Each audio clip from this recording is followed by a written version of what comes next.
Da, da, da, da. We're on the news. Oh no, she's filming this. That wants to film. We're on the news. Go!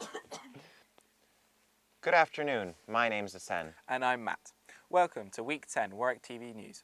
The week's headlines. International Women's Week takes over campus. WTV interviews the winners of Battle of the Bands, Club Silencio. A week-long international crisis simulation is held in Warwick. And Laura and Maxine have a roundup of recent fashion and lifestyle trends. Week 9 saw an enthusiastic response to the annual International Women's Week. Across campus, events were held to highlight the many social and economic issues facing women around the world. The week is also a global celebration of women's achievements, and taking a closer look is our reporter Emma. Hi, I'm Emma DeVille. Week 9 at Warwick marks the start of International Women's Week. This is a week that is dedicated to the achievements of women and to highlight injustice that women still face globally. There have been a series of events across campus, such as a production of the Vagina Monologues and a mock rape trial. Inside this room, a panel of experts are discussing the topic, Is Trade Justice a Feminist Concern? We have collected a series of interviews from audience members and the organisers of this event.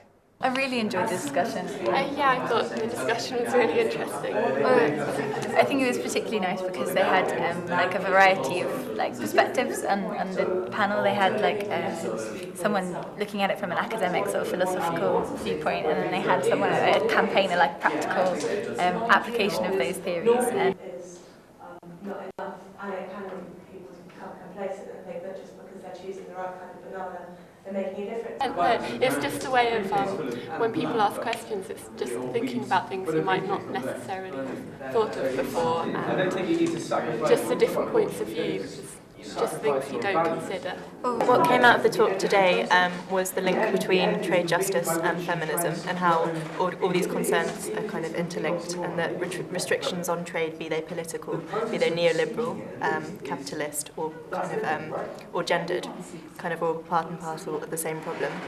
And the way the direction the talk moved was a group discussion of how, as activists and campaigners, we can address the difficulty of being kind of such small parts of a very big system. Country that, at least legally and politically, we've got some form of emancipation. In terms of economics, we're all thankfully in a very sort of privileged position, so it was quite an interesting sort of what can we do in the developed world as members of an academic community. Sort of, we'd combine International Women's Week with trade justice because they do fit together really well, and put on events that sort of tie the two together.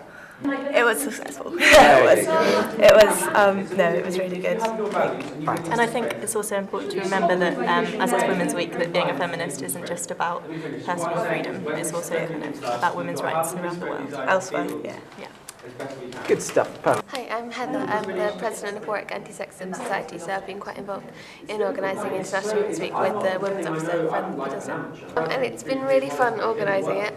It's been really worthwhile. Difficult, yeah, but it's worth it spending the time doing it logistically, working out exactly what we want, what the point of each thing's going to be, because we were quite keen on getting each event to have a point whereby people can learn something that they didn't know about and actually take some action, whether that's giving money to charity, or whether it's actually finding out more about an issue, or telling their friends, or writing letters, or going on an action or something. We really wanted it to be empowering and involving. It's been really good. We've been every day on the piazza with the stall, just handing out flyers and programs and stuff, and people have been pretty keen finding out more, but also good turnout at events, and people have been interested in getting more involved in the societies that we have on campus already, but also doing stuff for different organisations. As you can see, International Women's Week has been a huge success and provoked a lot of thought across campus. Back to the studio. Thank you for that, Emma. Now, one of the highlights of Warwick's ENTS calendar is the yearly Battle of the Bands competition, where aspiring musicians and music fans alike go head-to-head. This year's winners are Club Silencio, who beat last year's Hot Magenta to the prize. Warwick TV's own Adelaide has an exclusive interview. Last Tuesday saw the final of the Battle of the Bands. This occasion has become one of the most important events of the music scene at Warwick. The bands competing were Club Silencio, Hot Magenta, I Prefer My Snow Leopard, Digital Earth, Drongo Sea Lion Magic and Rambuta. The Tempo venue staged the night, with a packed crowd eagerly awaiting to see each band vie for first place. Some commented that the performance standard of the final was not as high as had been witnessed during the heats. Rumour had this pinpointed to the fact that the final had to be pushed forward a week and had not allowed the band's full recovery.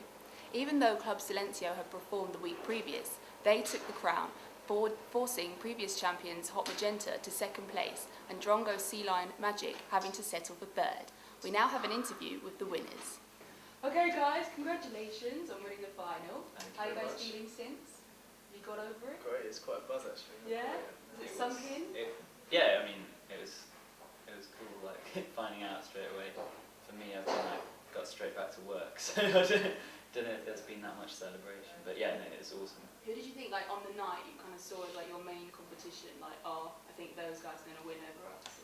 Hot Magenta were really good. They're very strong, yeah. Yeah. I prefer my snow leopard, like favourites, I think, pretty much. Yeah. They were really unlucky, I think. They suffered a bit at the hands of the judges. What did you think of the venue? Because obviously with like the Union rebuild and stuff, it had to be in Tempo.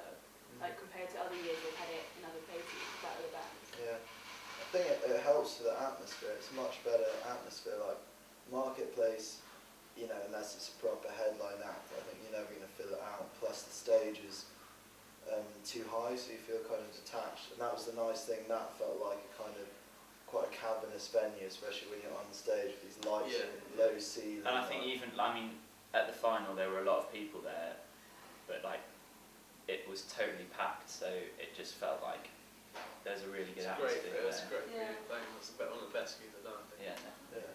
So like were the crowd supported to like every band, or could you kind of see in the crowd, oh, everyone was edging for a certain I think band? everyone was really supportive. I remember last year, Hot Magenta, I mean, as great as they were, they did sort of bring like their own crowd with them.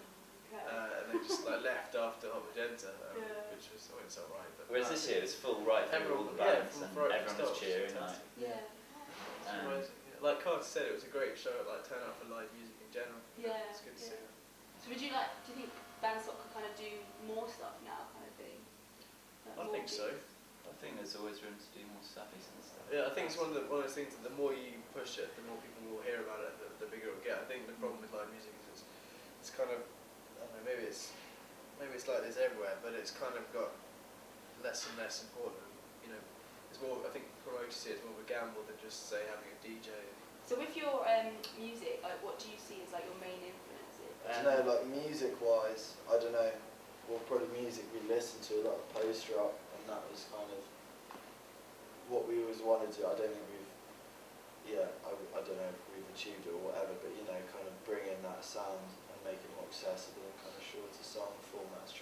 Which is always hard just with a three-piece as well. I mean, ideally you want kind of a battalion of like 2 guitars, some synths and stuff behind, like Mogwai style, to kind of, you know, get stuff nice and powerful. But without that, that's, I guess, we don't really have any ideas or aspirations or kind of brand or stereotype we want to fit in with. Not saying that we break the mould, but we just don't, there's nothing we try and fit in. We just, you know, write songs that we like and play. People enjoy it as well. I think we're not under any kind of false pretenses that we're something original, or like we want to like just be ourselves and kind of, you know, do something crazy. We just want to make music people like to listen to.